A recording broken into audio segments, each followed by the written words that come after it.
Hi, it's Mits from MyLifeMits. Thank you so much for stopping by. Today I wanted to do an introduction video to my travel journal series. I thought I would share with you how I set up my Midori Traveler's notebook for my travel trip. I guess it's like a travel journal. And so I took off all my charms and bookmarks and everything because I wanted to just keep it simple. I knew right from the get-go I wanted to use this to journal my trip. And I wanted to use this to keep my flight information, my boarding passes, my hotel confirmation, and all that kind of stuff. So I wanted to keep it nice and simple. So let me just show you how I set it up. So I have this folder from my other video. I transferred it to this traveler's notebook. And this is from Olga, who is Art Mingle on YouTube, and she has some awesome videos as well. She was really kind enough to create this really sturdy folder for me. So I definitely knew I had to use this for my trip. So I'll show you what I kept in here, but for personal reasons I had to cover it. But so here's some information. I know for sure that I wanted to have my e-ticket in there, so I made sure I had printed that out. And we had several hotel stays. We had in total 3 hotels because we did a stopover in Taiwan, both going and coming back from Bali.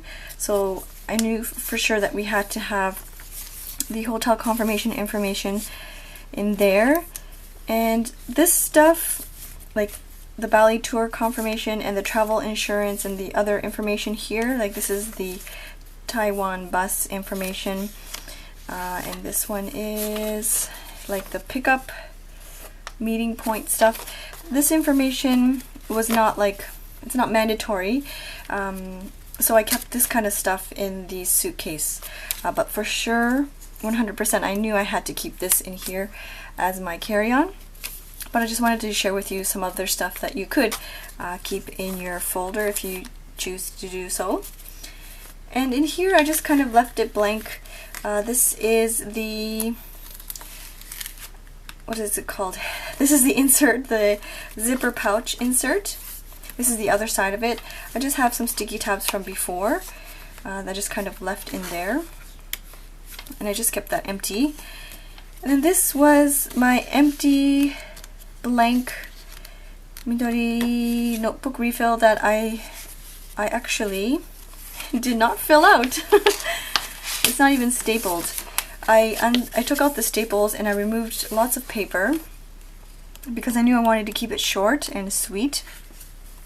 My intentions were to journal during the trip. Like I wanted to come home, not come home, but go to the hotel room at night and just kind of wind down by journaling about the day, but that did not happen because I was exhausted. But I did get some really cute stamps from the Taipei main station. These 2 cute stamps there. So this is what I will be filling in with you with my travel journal series. I will be filling out these pages. And I don't remember how I determined how many pages I wanted. I think I counted the days and then I allowed myself like 1 full or 2 page spread for each day, or maybe it was 4. It's probably 4 page spread for each day of the trip. That's how I roughly determined how I wanted it. But I wanted to keep this notebook nice and slim. I didn't want to carry like heavy things with me. So I'm just going to put that back in there. This is the other side of the, this is the other side of the zip pouch. In here, right now there's some memorabilia from my trip. So let me just take everything out.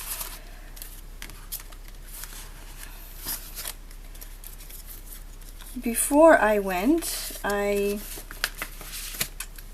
made sure I had some washi tape samples because, like I said, my intentions were to journal on the trip, but you know, that didn't happen. And I have some stickers, and I have just several pieces of blank scrap paper just in case I needed to write something down. If you wanted to, you can, I know some people use this zip pouch for currency. I just wanted to show you how it would look like with money in there, or like, I guess, coins. I always wonder like if it would get too bulky, if the zipper would be, you know, sturdy enough. So I have a whole bunch of coins here. If you're interested, this is like 10 cents, this is $1, this is 1 cent, this is 50 cents, and this is $5. That's the Japanese currency. Anyways, so I just have a whole bunch of coins. Let me just show you what it looks like. And you can, of course, put some bills in there as well. Like I said, I wanted to keep this traveler's notebook light, so I didn't keep any coins in here. I had a wallet separately, but you could easily do that. It doesn't feel like it's gonna fall out or anything. It's quite, you know, sturdy. And when I collected, like, I have this receipt in there, and I guess parts of my boarding passes. This was like a sandwich shop. This was the sleeve for my chopsticks. I think this was where we ate our food at the airport in Taiwan. And oh, this is a bubble tea card. So neat. It's transparent. Really, really good bubble tea. Anyways, off topic. When I found like these little types of memorabilia pieces, I would put it in the zip pouch as opposed to here, because I didn't want it to fall out. I do have like bigger pieces of paper in here, like pamphlets and things. This is from Bali. We were crossing some kind of bridge, I think it was, but yeah. So I would keep other like pamphlets and bigger pieces of paper in here, and smaller bits of memorabilia in this zip pouch, and that's it. I didn't keep my passport in here. I kept it separately, but I really like this long secretarial pocket, I guess you can say. It was really, really handy for just sliding in my boarding passes. You know, the boarding pass is like perfect size for it, and it's nice and sturdy, so it's not like, you know, it's not going to bend or anything. If I needed it, I could just slide it right out. It was perfect.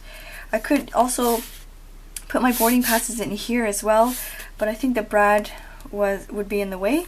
So I really, really used this back pocket here often. It was really, really nice. Before I forget, I'm just going to stick this on. My son got a hold of the sticker that I have here. This is from the Traveler's Factory, and it says 2015, so it's perfect for the trip, because that's when we actually took our trip. We took it at the end of the year. So I'm just going to stick that in there before I forget. So yeah, that was a really, really quick video of how I set up the Midori Traveler's Notebook as a travel journal. I wish I had journaled during the trip. I think one of the things that held me back from journaling during the trip was the fact that I didn't have my pictures with me. I originally thought I can journal a whole bunch, I can decorate with washi tape and stickers, and then I can tip in the pictures later, but I don't know. I think that was one of the reasons why I didn't journal as well.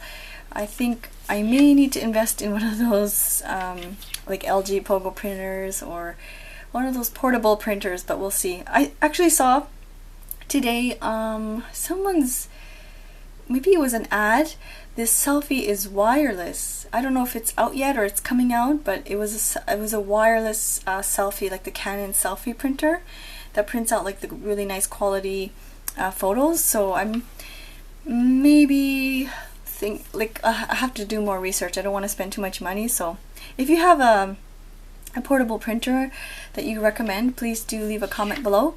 But that was my really quick video on how I set up my travel journal. I hope you enjoyed it. So next week I will be back filling in this empty travel journal, blank pages here, of my trip to Bali and Taiwan. So I hope you come back. Don't forget to subscribe and thumbs up the video if you enjoyed it. I will see you next week. Bye!